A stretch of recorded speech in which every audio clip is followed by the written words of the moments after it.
अस्सलाम वालेकुम स्टूडेंट्स, आज हम जो टॉपिक स्टडी करेंगे वो फार्नीसोल है। आपके नोट्स में पेज नंबर 423 पर ये दिया गया है। यहाँ पर इसकी स्ट्रक्चर डिटर्मिनेशन दी गई है। ये जो फर्स्ट रूट है ये इसकी स्ट्रक्चर डिटर्मिनेशन के लिए है और उसके दो सिंथेटिक एविडेंसेस डिस्कस किए गए हैं, एक नेरोलीडोल से और दूसरा ग्रेनाइल एसीटोन से, और लास्ट में इसकी स्टीरियोकेमिस्ट्री जो है वो डिस्कस की गई है। सबसे पहले हम स्टार्ट करते हैं इसकी स्ट्रक्चर एलुसिडेशन। इसकी स्ट्रक्चर एलुसिडेशन को अगर हम एक लेआउट की फॉर्म में लिखें तो कुछ इस तरह से लिखेंगे। ये फार्नीसोल है जिसका मॉलिक्यूलर फार्मूला C15H26O है। इसकी क्रोमिक एसिड के साथ ऑक्सीडेशन की गई तो उससे फार्नीसाल प्रोड्यूस हुआ। फार्नीसाल इंडिकेट्स के एक एल्डिहाइड प्रोड्यूस हो रहा है और ऑक्सीडेशन पे अगर एल्डिहाइड बन रहा है इट मीन्स कि इसका जो प्रिकर्सर है, जो स्टार्टिंग मटेरियल है जिसकी ऑक्सीडेशन करवाई गई, उसमें प्राइमरी अल्कोहलिक ग्रुप मौजूद है। सो इससे ये पता चल गया कि फार्नीसोल में oxygen in the form of primary alcohol मौजूद है। जो फार्नीसाल हमारे पास बना, चूँकि ये एक एल्डिहाइड था, इसको हाइड्रोक्सिल अमीन के साथ रिएक्ट करवाया गया तो एक ऑक्साइम डेरिवेटिव इसमें बन गया। ऑक्साइम जो है उसकी डिहाइड्रेशन करवाई गई है विद एस्टिक एनहाइड्राइड, तो उससे नाइट्राइल डेरिवेटिव जो है वो प्रोड्यूस हुआ। और इस नाइट्राइल डेरिवेटिव की जब हाइड्रोलिसिस करवाई गई तो हमने पढ़ा है कि नाइट्राइल की हाइड्रोलिसिस करें तो वो कार्बोक्सिलिक एसिड में कन्वर्ट हो जाता है। सो इसमें भी हमारे पास एक फार्नेसिनिक एसिड जो है वो प्रोड्यूस हुआ जिसका मॉलिक्यूलर फार्मूला C15H24O2 था। इसमें ना सिर्फ फार्सेनिक एसिड प्रोड्यूस हुआ बल्कि इसके साथ साथ एक कीटोन भी प्रोड्यूस हुई जिसको ग्रेनाइल एसीटोन के नाम से जो है वो रिपोर्ट किया गया है। ग्रेनाइल एसीटोन का अगर हम स्ट्रक्चर देखें तो ग्रेन्यूल हम ऑलरेडी पढ़ चुके हैं, ये ग्रेन्यूल का स्ट्रक्चर है।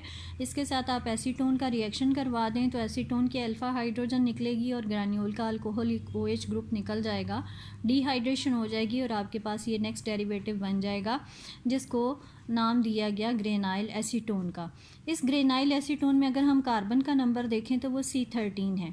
अगर किसी प्रिकर्सर से कोई ऐसा कंपाउंड बन रहा है जिसमें 2 कार्बन लेस हो रहे हैं तो that is an indication of the presence of an alpha beta unsaturated group. इससे ये पता चल गया कि जो फार्नेसिनिक एसिड है उसमें alpha beta unsaturated carboxylic acid होगा वो, इसीलिए उससे जो कीटोन बनी है उसमें 2 कार्बन आपके पास लेस हो गए। तो फार्नेसिनिक एसिड का स्ट्रक्चर इसी ग्रेनाइल एसीटोन के स्ट्रक्चर से डिराइव किया गया, जहाँ पे ये डबल बॉन्ड O है, इसकी ऑक्सीजन को रिप्लेस करके इसकी जगह पे कार्बन लगा दीजिए तो आपके पास ये फार्नेसिनिक एसिड का स्ट्रक्चर बन गया जिसमें आप देख रहे हैं C डबल बॉन्ड O की बजाय कार्बन और आगे COOH अटैच हो गया। इसका मतलब 2 कार्बन भी ऐड हो गए और कार्बोक्सिलिक ग्रुप भी आपके पास आ गया। ये फार्नेसिनिक एसिड नाइट्राइल से बना था तो जहाँ पर कार्बोक्सिलिक है उसी पोजीशन पे नाइट्राइल लगा दें, बाकी सारा स्ट्रक्चर आपके पास सेम है।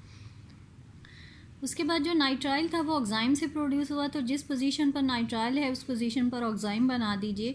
ऑक्साइम आपको पता है CH double bond NOH group को कहते हैं, तो यहाँ पर हमने ऑक्साइम बना दिया। ऑक्साइम एल्डिहाइड की हाइड्रोक्सिल अमीन के साथ रिएक्शन से बना था। सो जहाँ पर आपका ऑक्साइम बना हुआ है इसका डबल बॉन्ड ब्रेकअप करके ऑक्सीजन अटैच कर दें तो एल्डिहाइड आपके पास बन जाएगा। और एल्डिहाइड जो है वो एक प्राइमरी अल्कोहल की ऑक्सीडेशन से बनता है। सो यहाँ पर अगर आप CH2OH प्राइमरी अल्कोहल बना दें तो आपके पास ये स्ट्रक्चर आ जाएगा। So this is the suggested structure for farnesol. इस स्ट्रक्चर की फिर बाद में कन्फर्मेशन की गई by synthetic routes. 2 synthetic routes इसमें दिए गए हैं, एक आपके पास नेरोलीडोल के साथ है, फर्स्ट रूट जो इसमें डिस्कस किया गया है। सो अब हम उसको डिस्कस करेंगे।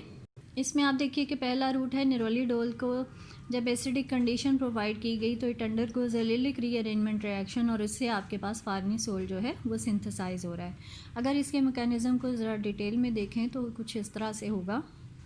इसमें आप देखिए नेरोलीडोल एसिडिक कंडीशन में अंडरगोज एलिलिक रीअरेंजमेंट रिएक्शन और इससे फार्नीसोल बन रहा है। अब एसिडिक कंडीशन क्या करेगी, OH को प्रोटोनेट करके OH2 पॉजिटिव आयन में कन्वर्ट कर देगी।